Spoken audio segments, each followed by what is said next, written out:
Vamos fazer contato com a professora da Faculdade Nacional de Direito da Universidade Federal do Rio de Janeiro, Luciana Boatê. Bom dia, Luciana. Bom dia, tudo bem? Bom dia a todos os ouvintes. Tudo certo.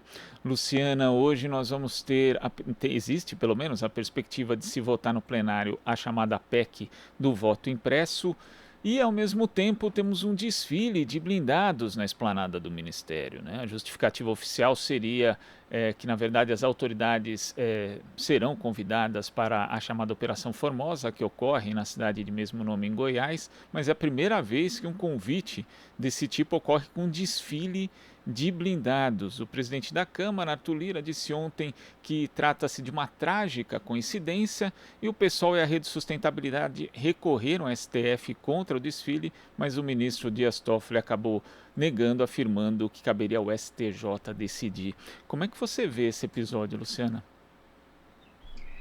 Bom, esse é um episódio, né, que a cada dia no Brasil, a gente precisa se atualizar das novas bravatas de Bolsonaro, né? É mais uma ameaça à democracia e ele utiliza desse instrumento para pressionar, para fazer a sua política, né? Quanto mais ele está se sentindo ameaçado, mais ele inova, vamos dizer, numa estratégia que sempre envolve algum nível de comunicação midiática. Mas eu acho que dessa vez ele realmente inovou, porque ele está em conluio, né, porque a palavra é essa também, né, em conluio com os atuais comandantes das Forças Armadas, ele optou por fazer uma ameaça militar à democracia. Né? É muito grave. A gente sabe que é o jeito de Bolsonaro, né, que a gente não se surpreende mais com Bolsonaro, mas nem por isso dá para a gente deixar de repudiar essa ligação entre, né, uma votação importante na qual ele está apostando suas fichas, sabe que irá perder, essa também é o outro elemento, e mesmo assim manifesta sua não aceitação, o seu descontentamento, instrumentalizando Forças Armadas. E as Forças Armadas não deviam estar se prestando a esse papel, né? Forças Armadas são forças de Estado, elas servem ao Estado, elas não estão à disposição para bravatas do presidente da República. Para mim, esse é mais um episódio que precisa ser investigado, né? Então, não só os ministros militares, como o próprio Bolsonaro precisa ser investigado, porque está em jogo aí ameaças à própria democracia. Embora a gente saiba, ou pelo menos acredite, né, que nada de concreto vai ocorrer nesse sentido, mas é um ato simbólico, pelo menos nesse momento. Mas vai ser um ato simbólico de demonstração de força do presidente Bolsonaro num cenário político que ele entende que não está contemplado. Né? Então, essa bravata do voto impresso também, que por si só já era uma estratégia midiática, está ganhando contornos de algo ainda mais sério, porque ele está apostando essas fichas. Então, eu acho muito grave e penso que a democracia toda está em ataque. É uma pena que o próprio Arthur Lira e o Procurador-Geral da República não estejam cumprindo suas funções. Essa que é a verdade. Né? O Arthur Lira está numa negociação intensa com Bolsonaro, com emendas, e a política no Brasil, né, segue a lógica típica do centrão, né? Toma lá da cá, são acordos, e para usar uma expressão também militar, enquanto isso o Bolsonaro está blindado pelo Procurador-Geral da República, que também é lamentável, né? A gente vê aí uma república sitiada por acordos políticos e vê um presidente que, além de não estar cumprindo, né, com as leis, ainda pela forma como ele conduziu a epidemia, como não conduz, né, estratégias de controle da pandemia, e fica colocando esse tipo de ameaça para se sustentar ou para demonstração de força. Né? Ele está se achando fraco, então ele busca uma demonstração de força. Eu acho que vai ser um dia lamentável para a democracia. Agora, Luciana, quando você fala em conluio, é muito importante porque muito se critica tudo aquilo que Bolsonaro faz e fala, mas ele não falaria e não faria se não houvesse aí a anuência e, no mínimo, a omissão de alguns órgãos, de algumas instituições. O próprio presidente da Câmara dos Deputados está levando a plenário uma proposta que foi rejeitada em comissão especial. Isso não é usual, mas ele faz porque diz que está ouvindo a voz das ruas, a voz do povo, que quer discutir essa medida. Temos também os comandantes militares, alguns inclusive expressando publicamente o apoio ao voto impresso, algo totalmente, no mínimo, inadequado, e ainda, como você ressaltou, a posição da Procuradoria-Geral, que faz muito pouco em relação, ou quase nada, na verdade, em relação aos possíveis crimes cometidos pelo presidente Jair Bolsonaro, e não só por ele, também por outros integrantes do governo. Então, isso é importante destacar também, Luciana, porque Bolsonaro não age sozinho, ele tem parceiros e também tem alguns que pecam pela omissão. Eu vejo que, nesse momento, nas altas rodas de Brasília, nos cargos estratégicos, né, porque, né, chefe de um poder é um cargo extremamente importante, e Procurador-Geral da República também, nós vemos mais apelos, e a aliança com Bolsonaro é mais forte, né, do que o próprio compromisso daquela autoridade com o seu cargo, com a democracia. Isso é muito grave. Porque se a gente for pensar na própria lógica de estruturação dos poderes, da divisão de poderes que vem lá, né, do federalismo norte-americano, o check and balance, né, que é um poder fiscaliza o outro. O que está acontecendo hoje no Brasil é uma quebra dessa lógica constitucional, né, do autocontrole entre os poderes. O que está havendo é uma permissividade, e por isso os riscos, né? O que está havendo é uma permissividade por parte, e acordos, né, não confessáveis, por assim dizer, né, e uma cara de pau muito grande, porque a gente repara, quando a imprensa, né, vem questionar o Arthur Lira, ou quando o Aras ele é questionado, tivemos uma nota, né, de mais de 36 subprocuradores gerais, que são justamente as pessoas que estão aptas a exercerem o cargo de Procurador-Geral da República, a resposta deles é algo assim, é quase como se não houvesse nem sentido para a pergunta. Então, o Lira diz que não, o Lira diz não, mas isso não está acontecendo. Nessa própria ameaça, ele diz que foi uma infeliz coincidência, foi esse o termo que ele usou, até irônico, né? Uma infeliz coincidência. O passeio dos blindados, a manifestação na Esplanada não tem nada a ver com voto impresso. Então, ainda acha que a população brasileira, né, não percebe essa tática dele, ou finge não perceber que está sendo questionado. E o Procurador-Geral da República, num papel... Sinceramente, a gente já teve muitos engavetadores, né? O Geraldo Brindeiro, no FHC, era conhecido como engavetador-geral da República, mas nós temos agora o Aras, que já foi chamado, inclusive, de poste, porque nem mais engavetador. Ele é omisso da cabeça aos pés. Ele simplesmente ignora todos, né, esses fatos e não cumpre, e aqui eu acho que precisa ser dito mesmo, ele não cumpre com suas funções devidamente. Está processando até um professor lá em São Paulo, o Conrado Ubner, que ele também tampouco aceita a crítica a esse papel omisso. Mas, de fato, nós temos um poste geral da República e temos hoje um presidente de um dos poderes que é mais aliado de Bolsonaro do que ele é aliado da democracia. E, certamente, como a gente já disse aqui, essa facilidade com que Bolsonaro, inclusive, faz falas golpistas, né, porque é uma ameaça, colocar tanques na rua é uma ameaça muito grave, em especial para um país que passou por 21 anos de ditadura militar, né? Então, é muito grave o que está se passando. Vai ser um dia lamentável, como eu já disse. Eu espero que a gente ainda consiga, de alguma forma, avançar nessa nossa democracia, mesmo diante desse cenário tão sombrio que nós estamos vendo nesses últimos anos, com o Bolsonaro. E, Luciana, ao mesmo tempo que acontece isso, né, a gente já falava a respeito desse episódio ontem, né, quando ficaram sabendo que haveria esse desfile de blindados. À noite, uma comissão especial da Câmara dos Deputados aprovou uma PEC de reforma eleitoral que, assim, é questionável sob N pontos de vista, né? Primeiro que não teve uma discussão sequer com a sociedade civil, resgataram uma proposta de 2011, incluíram jabutis os chamados jabutis, né, que são aqueles temas Exato. alheios à proposta original, que tratava só de data de eleição, sendo que o Supremo Tribunal Federal em 2015 já disse que isso é inconstitucional, e tivemos a aprovação do chamado Distritão, que na prática acaba com a eleição proporcional, e outro item que foi incluído ali de última hora pela relatora Renata Abreu, que acaba com os partidos nacionais, permitindo a criação de legendas municipais e legendas estaduais, que é outra subversão do sistema político brasileiro, tudo feito, né, de forma bastante assodada. Como que você vê essa, na prática aí, o processo legislativo acaba sendo muito contaminado por esse clima político bizarro, para dizer o mínimo, que se instaurou em Brasília desde pelo menos 2019, mas talvez até antes?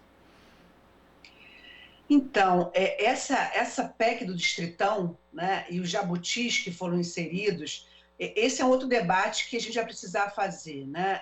Que tipo de processo legislativo a gente está vendo nesses últimos anos? Em especial, esse cenário virtual, essa votação virtual, tá me parecendo que há uma utilização desse momento da pandemia para passar muitas boiadas. Nós já vimos as boiadas no meio ambiente, mas o legislativo está especialmente avançando em projetos polêmicos, reduzindo o debate com o público, ou seja, os deputados estão se sentindo à vontade para aprovar um pacote de tamanha importância para todos os brasileiros e brasileiras, para a democracia brasileira, sempre em horários tardios, sempre com uma jogada. E eu queria acrescentar nessa sua descrição dessa PEC, que é a PEC que inicialmente tratava da proibição de eleição em feriados, foi assim que ela tramitou desde 2011, e aí foram incluídos várias alterações. Inicialmente era um distritão puro, ela alterou isso da última reunião, colocou um distritão misto, que tem algumas regras que valem esse ano, outras regras que não valem, que vai alterar completamente, que vai, no primeiro momento, ainda manter uma parte do sistema proporcional, e depois uma parte da eleição vai ser majoritária, outra parte vai ser proporcional. Um caos, inclusive, que eles querem correr para aprovar até outubro, mas que vai mudar radicalmente, inclusive, a estrutura de contagem, de fiscalização. E aí, no momento que o Bolsonaro está debatendo, questionando a urna eletrônica, esse projeto vem alterar tudo. Então, é de um oportunismo também nesse sentido. E uma situação grave, que para mim foi um presente com o amor da presidente do Podemos, com a Renata Abreu, da Renata Abreu para Bolsonaro, que é o fim do segundo turno. É inacreditável que a gente esteja ao meio desse caos, em meio a uma pandemia, terminando com o segundo turno, que é tradicional no Brasil, fruto de um processo democrático, inclusive de formação de alianças, né? Os dois candidatos mais votados disputam o segundo turno, e ela criou um formato de eleição que a gente votaria em 5 nomes, e aí teria o mais votado, ou seja, um processo esdrúxulo, um processo pouco aberto essa PEC não foi debatida com a sociedade, e essa comissão especial vem e aprova. Eu também vejo muitos riscos, porque a gente percebe também que há um receio aí desses partidos tradicionais em relação às próximas eleições, possivelmente em relação à força que a esquerda pode ganhar. Eu vejo também essa reforma para prejudicar. Ela já vai prejudicar candidaturas de mulheres, de pessoas negras, candidaturas que fogem ao padrão tradicional do que esses partidos, né, do centro-direita estão acostumados.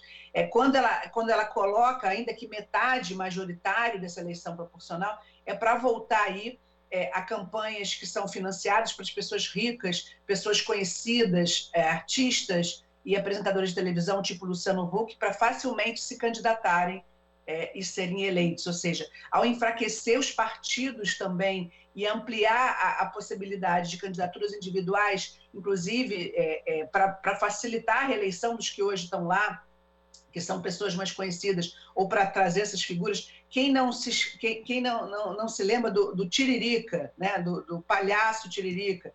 Quantas outras figuras como essa, né, estão vindo ou virão para a política a partir dessa nova lógica? E com todas as críticas que a gente possa ter aos partidos em si, o que eu acho mais contraditório nesse momento né? E eu tenho alguma esperança que essa PEC possa não ser aprovada, justamente pelo enfraquecimento dos partidos políticos, que para mim também é uma ameaça à democracia. Os partidos políticos, com todos os problemas que temos e precisamos mudar muita coisa, eles são espaços, né? São espaços de construção coletiva que permitem processos, ou que deveriam, né, garantir processos democráticos internos e debates e uma construção que fuja do individualismo. O que essa proposta, além de confusa e bizarra de ser aprovada nesse momento pelo timing absolutamente equivocado, ela tem um conteúdo também que é ameaçador à democracia. Então, eu espero realmente que isso ainda vai ser levado ao plenário. Nós ainda temos aí a ameaça do novo Código Eleitoral, que está vindo aí a galope, que está tramitando, aguardando só essa votação dessa PEC, que também traz vários problemas, como, por exemplo, a redução dos poderes do Tribunal Superior Eleitoral, que é uma garantia democrática, o parlamento está doido para diminuir esse poder do TSE, pois também os parlamentares hoje no poder, a maioria deles, né, nessa lógica, né, de uma política feita para o individualismo, para a manutenção do status quo, para a manutenção das desigualdades sociais, é bom que se diga, né? Quanto mais democracia a gente tiver e partidos fortes, mais nós teremos ferramentas de luta contra a desigualdade social e transformação social. A diversidade na representação democrática também é muito importante. Mas essa reforma, essa PEC, vai na contramão disso. Ainda que a Renata a deputada Renata do Podemos tenha incluído aí um trecho que ela tenta contemplar as candidaturas de pessoas pretas e pardas e mulheres, mas de uma forma extremamente bizarra. E que, na nossa avaliação, vai ser justamente para garantir a manutenção daqueles que já estão eleitos e de candidaturas individualistas, enfraquecendo os partidos e enfraquecendo a nossa democracia. Agora, Luciana, ontem os ministros do Tribunal Superior Eleitoral, TSE, encaminharam uma notícia-crime ao STF solicitando a apuração de um possível delito na divulgação por parte do presidente da República, também do delegado da Polícia Federal que preside investigações e do deputado federal Felipe Barros, do PSL, pelo vazamento de informações confidenciais contidas no inquérito da Polícia Federal que investiga o ataque hacker sofrido pelo tribunal em 2018. Isso porque no dia 4 o Bolsonaro divulgou na internet peças do inquérito policial que investiga essa suposta invasão. Como é que você vê o Tribunal Superior Eleitoral, o STF, também tendo que agir diante justamente daquilo que você já comentou, a inação da PGR? O interessante desse dado também, de uma divulgação, suposta divulgação de dados sigilosos, é que isso já tinha, em tese, ocorrido. Em 5 de julho de 2019, o presidente Bolsonaro estava no Japão e numa entrevista disse que o ministro Sérgio Moro, então o ministro da Justiça, tinha dado acesso privilegiado a ele de dados de inquérito sobre os laranjas do PSL. Só que naquela ocasião não houve apuração nenhuma em relação à conduta nem de Bolsonaro, nem de Sérgio Moro. Então como é que você vê mais esse episódio, Luciana? Bom, o TSE está vendo os ataques. Eu acho assim, os ministros do TSE, inclusive foi divulgada uma carta de todos os ministros que já presidiram o Tribunal Superior Eleitoral, e é um tribunal que trabalha muito, porque a gente vê que é a atuação a cada 2 anos da justiça eleitoral no Brasil. É uma conquista termos uma justiça eleitoral como essa, termos avançado na tecnologia das urnas eletrônicas. Só para fazer um parênteses, em especial o ministro Fux, né, que hoje preside o STF, ele foi, quando era juiz eleitoral aqui no Rio de Janeiro, o ministro Fux foi meu professor na UERJ, ele anulou uma eleição por conta de fraude, ainda era um voto impresso, em 1994, né? E foi o caos no Rio de Janeiro, inclusive porque teve que ser realizada nova votação para justamente impedir essa fraude que foi detectada na Zona Oeste aqui do Rio de Janeiro. Eu era estudante de Direito e participei de uma apuração que foi feita no Rio Centro, aqui no Rio de Janeiro, com blindados, dessa vez, para proteger a democracia, ou seja, o caos que tínhamos antes das urnas eletrônicas, né? Então, o histórico do TSE, desses ministros, em especial do Fux, que hoje preside não o TSE, que é o Barroso, mas o tribunal, eu vejo que está havendo uma reação, porque é a justiça especializada que mais compreende, que se responsabiliza pela integridade da eleição. Então, estão reagindo, eu acho isso positivo. E esse movimento do TSE enviar para o STF, de alguma forma, está sendo um atalho para... eu tenho algumas questões com a formalidade disso, mas, enfim, isso tem que ser debatido.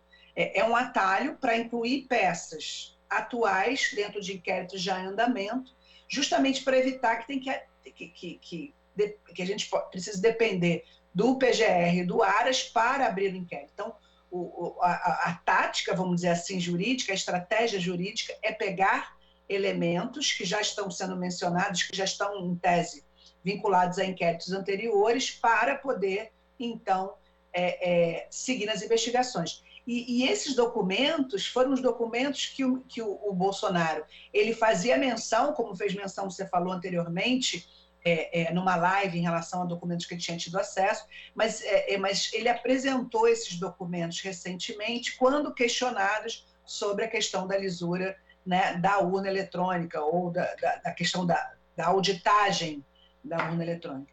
É importante que se diga que as urnas eletrônicas são auditáveis, e era esse o questionamento que estava se colocando ali. Tinha tido uma denúncia que foi apurada, né, que foi rejeitada, mas, como sempre, o Bolsonaro ele usa parte, né, da verdade para criar uma mentira. Também é uma tática, além das bravatas, da articulação com a mídia, né, no sentido de criar fatos inexistentes, que tem sido a tática da extrema-direita no mundo. Nós vemos agora Bolsonaro também, ao pegar esses documentos de forma ilícita, porque ele não poderia ter acesso a esses documentos, e ao também mostrá-los como parte de um esforço de convencimento, ele também está contando a história pela metade. Ele traz uma parte da investigação para dizer, olha, houve uma denúncia. O que ele não diz o TSE provou que não procede essa denúncia. Mas o que eles conseguiram ali já comprovar é que, no mínimo, houve uma violação de sigilo. Aí fica difícil do presidente também dizer que não violou sigilo, né? Então, eu acho que foi uma estratégia hábil. No mérito, a gente tem já vários crimes eleitorais que o TSE antes já tinha até pedido a investigação, que é a tentativa de influenciar nas eleições, né, o ataque também à integridade da justiça da justiça eleitoral, como ele tem feito. Então, é mais um caminhão de denúncias, né, que estão, infelizmente, hoje a gente não consegue avançar num processo de impeachment, graças ao Lira, nem consegue avançar em nenhum outro processo por crime comum, que são as duas competências, né, por conta de Vladimir Aras. Mas o que a gente está vendo é um acúmulo de denúncias e de crimes. Aliás, eu defendo também que hoje essa ameaça com os blindados também seria um crime contra a Lei de Segurança Nacional e deveria ser investigado, né? Então, eu sustento aqui que a gente precisa ainda continuar pressionando por essas investigações, mesmo sabendo que essas autoridades estão ali para fazer justamente o contrário. Luciana, queria agradecer a sua participação aqui no Jornal Brasil Atual. Vamos acompanhar como vai ser o dia de hoje e até a próxima. Até a próxima, obrigada, bom dia. Bom dia. Conversamos aqui com a professora da Faculdade Nacional de Direito da Universidade Federal do Rio de Janeiro, Luciana Boatê.